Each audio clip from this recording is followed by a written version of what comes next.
Chapter 4 Verse 1. Man perceived the general formation of the world, and he prayed that his eyes might be opened for a sign in heaven, and Jehovih answered him, saying, Verse 2.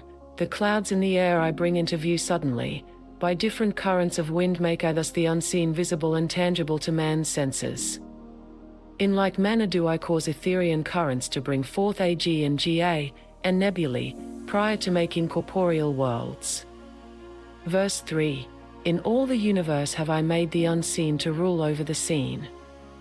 Let the formation of the clouds stand in the view of man on earth, that he may bear witness to the manner of the unseen becoming seen.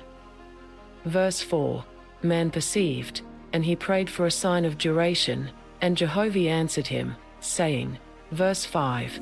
Behold the tree which hath sprung up out of the ground and fulfilled its time, it falleth and rotteth, and returneth to the earth. But lo, the wind, which thou sayest not, never ceaseth to blow. Even so is the comparative duration of all things. Think not, O man, that corporeal things are annihilated because they disappear, for as a drop of water evaporateth and receth in the air as unseen vapor, so do all corporeal things, even earth, and stones, and gold, and silver, and lead, become as nothing in the firmament of heaven in course of time. Verse 6. Things that man seeth, created I with a beginning and an end, but the unseen I made of endless duration. Verse 7. The corporeal man made I belonging to the seen, but the spiritual man made I as one within the unseen, and everlasting. Verse 8. As the corporeal man beholdeth corporeal things, so doth the spiritual man follow upward the evaporated, corporeal entities of things. As corporeal things are tangible to corporeans, so are as things tangible to the spirits of the dead. Verse 9. As I cause water to rise upward as vapor, and take a place in the air above, let it be a sign and testimony of other places in atmospheria whereon dwell the spirits of the lower heaven. Verse 10. As I made a limit to the ascent of the clouds, so made I a limit to the places of the different kinds of substances in atmospheria, the more subtle and potent to the extreme, and the more dense and impotent nearer to the earth. Verse 11. According to the condition of these different plateaus in atmospheria, whether they be near the earth or high above, so shall the spirit of man take its place in the first heaven. According to his diet and desires and behavior, so shall he dwell in spirit on the plateau to which he hath adapted himself during his earth life. Verse 12. For I made the power of attraction manifest in all things before man's eyes, that he might not err, that like should attract like made I them. Verse 13. Man sought to know the progress of things. Jehovih answered him, saying, Verse 14. Open thy eyes, O man. There is a time of childhood, a time of genesis, a time of old age, and a time of death to all men. Even so is it with all the corporeal worlds I have created.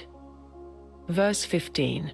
First as vapor the vortex carrieth it forth, and as it condenseth, its friction engendereth heat, and it is molten, becoming as a globe of fire in heaven.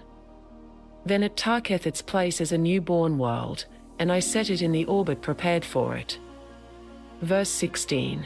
In the next age I bring it into Semu, for it is ripe for the bringing forth of living creatures, and I bestow the vegetable and animal kingdoms. Verse 17. Next it entereth Hotu, for it is past the age of begetting, even as the living who are in dotage. Next it entereth Adu, and nothing can generate upon it. Then cometh Uz, and it is spirited away into unseen realms. Thus create I, and thus dissipate planets, suns, moons and stars. Verse 18. My examples are before all men. My witnesses are without number. I rise the tree up out of the ground, I give it a time to bring forth fruit, and then barrenness, and then death and dissolution. I prepare the new field with rich soil, bringing forth, and the old field that is exhausted, and man shall weigh the progress and destiny of a whole world. Verse 19. Let no man marvel because of the size of the mammoth and the ichthyosaurus, for there was a time for them as there is a time for the infusoria of this day. Verse 20. I have given thee a sign, O man, in the queen of the honey bee, because of the change of the cell cometh she forth a queen, even from the same manner of germ as the other bees. Be wise, therefore, and remember that the earth is not in the place of the firmament as of old. Let this be a testimony to thee of the growth, the change and the travail of the earth. Verse 21. Nevertheless, O man, the seen and the unseen are but parts of my person, I am the unity of the whole. Chapter 5 verse 1. Man perceived the magnitude and glory of the corporeal worlds. He said, How shall I speak of thy great works, O Jehovih, and of thy wisdom and power? Shall I open my mouth before thee? I look upon thy countless stars, suns and moons, spread out over the heavens. The millions of years thou hast rolled them on in the never-ending firmament. Processions in and out, and round about, of mighty worlds. By thy breath going forth. Verse 2. O thou, all highest! How shall I hide my insignificance? I cannot create the smallest thing alive. Nay, nor change the color of a hair on my head. What am I, that thou hast seen me? Verse 3. Tell me, O my Creator, whence came life? This unseen within me that is conscious of being? Tell me how all the living came into life. Verse 4. Jehovih heard the words of man, and he answered him, saying, Let a sign be given to man that he may comprehend Semu.